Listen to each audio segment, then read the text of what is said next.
PCOS තියෙන අයට ස්වාභාවිකව period හදාගන්න කරන්න පුළුවන් ඇබ්ස් වර්කවුට් ටිකක් කරන් ඔන්න අදත් මම ආවා. කලින් වීඩියෝ එක බලලා වර්කවුට් කරලා නෝමල් පීරියඩ්ස් හදාගත්ත ගොඩක් කට්ටිය මට මෙසේජ් කරලා තෑන්ක් කරලා තිබ්බා. ඉතින් ඒ කට්ටිය තව ඉල්ලුවා වීඩියෝස්. ඉතින් ඒකයි මම මේක අරගෙන ආවේ. ඉතින් ඇබ්ස් වලට හොඳට වර්කවුට් කරන්න මතක තියාගන්න. එතකොට ඔයාලගේ ඩිම්බ මෝරණ එකට ඒක ගොඩක් හෙල්ප්ෆුල් වෙනවා. ඒ වගේම ඩයට් එක ගැන හොඳට කල්පනාවෙන් ඩයට් එක ෆලෝ කරන්න. ඒකත් එක්ක ඒ කියන්නේ වර්කවුට්, ඩයට්, ඒ වගේම රෙස්ට් එක මේ ඔක්කොම එකතු වුණාම තමයි ඔයාගේ බරත් අඩු වෙන්නේ. ඒ වගේම PCOS තියෙන කට්ටියට පීරියඩ්ස් හදා ගන්නත් පුළුවන් වෙන්නේ. ඉතින් මම මෙතන කරන්නේ සුපර් සෙට් එකක්. ඔයාලා දැක්ක මම ලෙග් රේසස් කරනවා. ඊට පස්සේ මම දැන් මට ඇත්තට මේ වර්කවුට් එකේ නම මතක නැහැ. ඔයාලා දන්නවනේ ඉතින් මම වර්කවුට් කරාට මට ගොඩක් වර්කවුට්ස් වල නම මතක නැහැ කියලා. බට් මේක බලාගෙන ඔයාලා ජිම් එකේ හරි ගෙදරදී හරි කරන්න පුළුවන්. ඉතින් ඔයාලා මගේ මේ වර්කවුට් එක දන්නවා මේක මුලින්ම මම පොඩ්ඩක්වත් කරන්න අකමැති ලෙග් රේසස් එකක් මේ බෝල් එකත් එක්ක කරන. බට් මේක තමයි දැන් මගේ ෆේවරිට්. මොකද මගේ lower tummy එක කෝ එක ඔක්කොටම මේකෙන් හොඳට වර්කවුට් එක වෙන හින්දා මගේ දැන් ගොඩක් මම බල්ක් කරන කාලේ මගේ වැඩි වෙච්ච tummy එක දැන් ගොඩක් අඩු වෙලා. ඉතින් ඒ කියන්නේ මට මාරම හැපි. ඊට පස්සේ මම දැන් මේ එක වර්කවුට් එකකින් 4 ගානේ කරනවා. ඒ කියන්නේ මම සෙට් දෙකකට කඩලා එක වර්කවුට් එකකින් 4 ගානේ වගේ තමයි කරේ.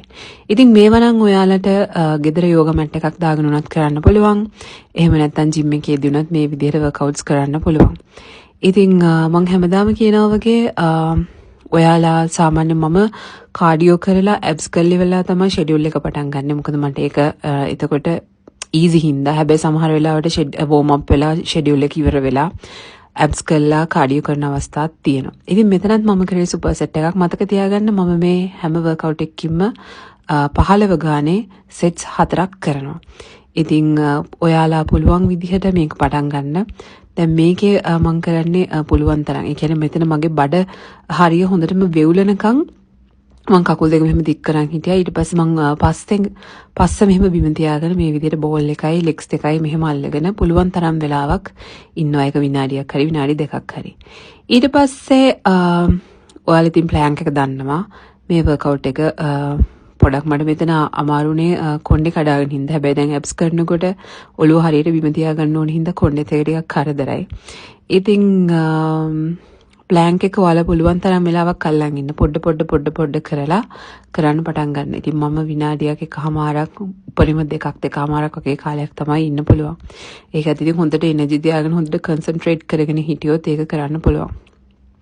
ඉතින් මේ විදිහට තමයි මම අද ඇබ්ස් වර්කවුට්ස් ටික කරේ. මතක තියාගන්න ඇබ්ස් වර්කවුට් ටික කරලා ඉවර වෙලා ඊට පස්සේ ස්ට්‍රෙචින් අනිවාර්යයෙන්ම කරන්න. මොකද ඔයා පටන් ගන්නකොටත් ස්ට්‍රෙචින් කරලා වෝම් අප් කරලා තමයි මේ වර්කවුට්ස් පටන් ගන්න ඕනේ. ඒ වගේම ඉවර වෙනකොටත් හොඳට ස්ට්‍රෙච් වෙලා ඒ ස්ට්‍රෙචින් ටික කරලා ඉවර වෙලා මොනවාද වර්කවුට් එක නවත්තන්න. ස්ට්‍රෙච් කරනකොට වෙන්නේ ඔයගේ ඔක්කොම හොඳට ස්ට්‍රෙචින් වෙලා ඔයාගේ පේන් එක අඩු වෙලා ඒ වගේම රිලැක්ස් වෙලා ඔයාට ඒක හෙල්ප්ෆුල් වෙනවා. ඉතින් මම මේ වර්කවුට්ස් ගැන කලින් ගෙනල්ලා දිනවා. සමහර අයට බෝරින් උත් ඇති.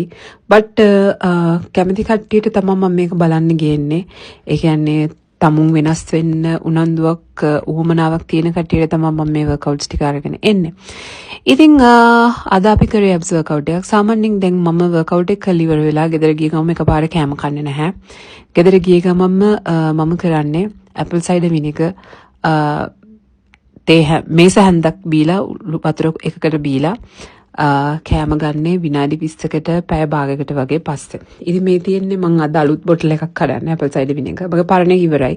ඔයාලා මෙහෙ වුණත් ගන්න පුළුවන්. මේක නම් හස්බන්ඩ් මට ඩුබායි ඉඳලා ඇති ගෙනාපු එකක්. ඉතින් එයා සාමාන්‍යයෙන් මගේ හැටි දන්න හින්දා චොක්ලට්ස් අරම්ම නම් ඒ වගේ දේවල් වෙනුවට ඇපල් සයිඩර් විනිගර්, ආමන්ඩ්ස්, ඩේට්ස් එතකොට මේ වගේ එක තමයි ගේන්නේ. ඉතින් මම මේ මද රස්නේ වතුර එකකට ඇපල් සයිඩර් විනිගර් මේස හැන්දක් දාලා ඒක බොනවා. ඉතින් දැන් ඔයාලා දන්නවනේ මම ජිම් ගිහිල්ලා ආපු ගමන්ම දැන් මම කරන්නේ ඒක බොන එක. ඊට පස්සේ තව කූල් ඩවුන් වෙනකන් ඉඳලා ඒ කියන්නේ මේක බීලා විනාඩි 20ක් පැය භාගයක් අතර කාලයක් ඇතුළත තමයි මම කෑම කන්නේ. Okay bye.